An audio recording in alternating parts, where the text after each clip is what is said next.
Hello everyone. You're watching Awaz News. I'm Kubra Ali and I'll be taking you through big news across Canada. Mississauga man charged after allegedly racking up $1 million in outstanding credit card debt. NBA suspends Brampton native Tristan Thompson 25 games on doping violation. Man taken to hospital after stabbing near Christie Pits. Homicide investigating after man found with obvious trauma outside Oshawa home. Homicide detectives investigating death of a 94-year-old injured at Whitby long-term care home. Pickering man plans to go to the beach after scoring major lotto prize. Federal use of Emergencies Act was unreasonable, judge rules.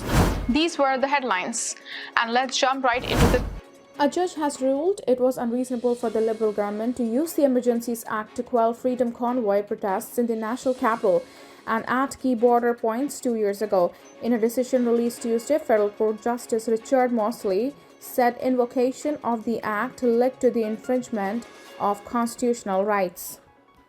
The Canadian Civil Liberties Association and several other groups and individuals had argued in court that Ottawa shared in the emergency measures without sound statutory grounds. The government contended the steps taken to deal with the pan-Canadian turmoil were targeted, proportional, time-limited, and compliant with the Charter of Rights and Freedoms. The Public Order Emergency Commission, which carries out a mandatory review after invocation of the Emergencies Act, found the government met the very high legal standard for using the law. Mosley heard arguments in court over 3 days last April. In his ruling, Mosley said he revisited the events with the benefit of hindsight and a more extensive record of the facts and the law than the government had when it proclaimed a public order emergency. Deputy Prime Minister Chrystia Freeland said the government respectfully disagrees with the decision and will appeal. In February 2022, downtown Ottawa was filled with protesters, many in large trucks that rolled into the city beginning in the late January. Public anger mounted over a lack of enforcement action by Ottawa police. On February 14, the government invoked the Emergencies Act, which allowed for temporary measures, including regulation and prohibition of public assemblies, the designation of secure places, direction to banks to freeze assets, and a ban on support for participants. It was the first time the law had been used since it replaced the War Measures Act in 1988. The federal court hearing included others who filed action contesting use of the emergency measures: the Canadian Constitution Foundation, Canadian Frontline Nurses, and Kristen Nagel, and individuals Jeremiah Jost, Edward Cornell, Vincent Gerses, and Harold Ristow. An Ontario man thought he had only won $1,000 off his recent lottery win, but was in disbelief when he realized there were a few more zeros at the end. Robert Tanner, a retired IT worker living in Pickering, Ontario, scanned his instant ultimate ticket on the OLG app, but did a double take when his win went through. I took a second look and realized it was $1 million. I still couldn't believe it. I had a shower and went back to it again, Tanner said. While he was initially in disbelief, he said the more he talks about it, the more excited he gets. My kids have been a very grounding force for me. They have kept my smiling in my head in an appropriate amount of clouds, Tanner said. With his winnings, Tanner said he plans to share with his kids and treat his grandchildren to something fun. I also plan on treating myself to a sunny and warm vacation on the beach, Tanner said. The winning ticket for the January 4th draw was bought from the Daily Planet bookstore on Dundas Street in Whitby, Ontario. One man is in custody and a second suspect is wanted in connection with the death of a 62-year-old man who was found suffering from obvious signs of trauma at an Oshawa home on Monday night, Durham Regional Police say. According to police, officers were called to the area of Dean Avenue and Ritson Road south of a report of a disturbance at around 11:30 p.m.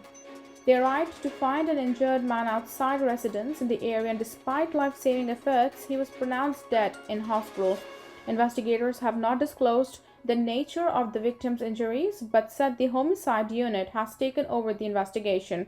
Right now, there is an autopsy that is scheduled for tomorrow, so once we get all of that information, we can release further details, Sergeant Joanne Batolas told reporters at the scene on Tuesday morning.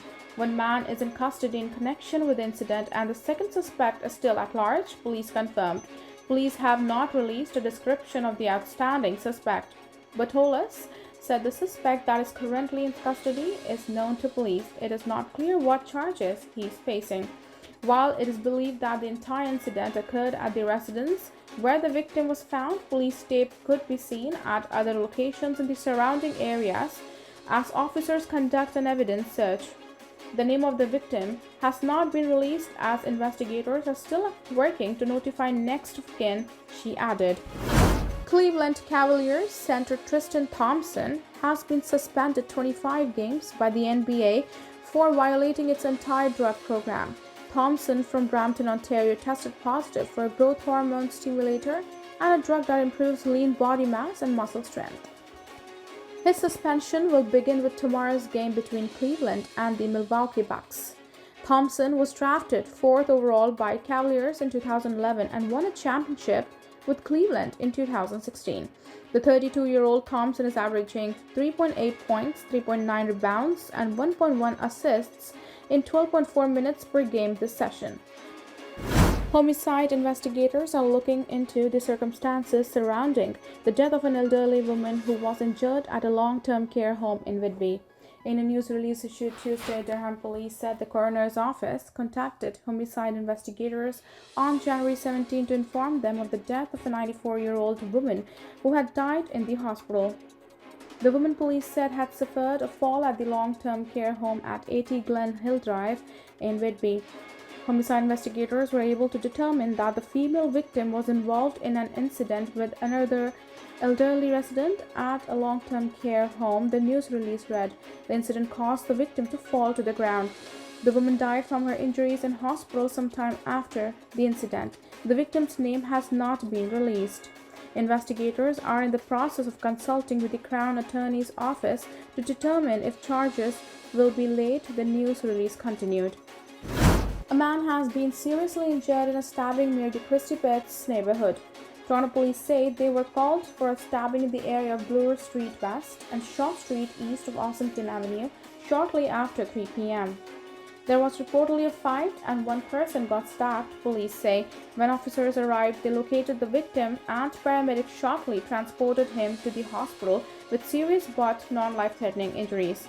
Meanwhile, police are searching for a suspect described as a white male with brown hair last seen wearing a black jacket with white fur lining, a gray sweater, gray track pants, black shoes, and black backpack. Police say he was also seen carrying a luggage. A Mississauga man has been arrested and charged with fraud after allegedly racking up more than $1 million in credit card debt he never paid back. In November 2020, the Ontario Provincial Police OPP launched an investigation after a large credit card company notified them that an individual had more than $1 million in outstanding payments. Investigators allege that the suspect used their credit card to make payments to financial aggregators, cycling money through companies and individuals controlled by or associated to them. In doing so, police said their credit card limit was elevated high enough that the suspect was able to incur more than $1 million in outstanding payments he never paid back. On Tuesday, the OPP announced it had arrested and charged Naveed Nadir, 57, with one count of fraud over $5,000 and one count of uttering a forged document. The accused has been released from custody and is scheduled to appear at Ontario Court of Justice in Toronto on February 22nd. That's it for now. I'm Kubrali signing off. See you tomorrow, same time, same channel. Have a good night.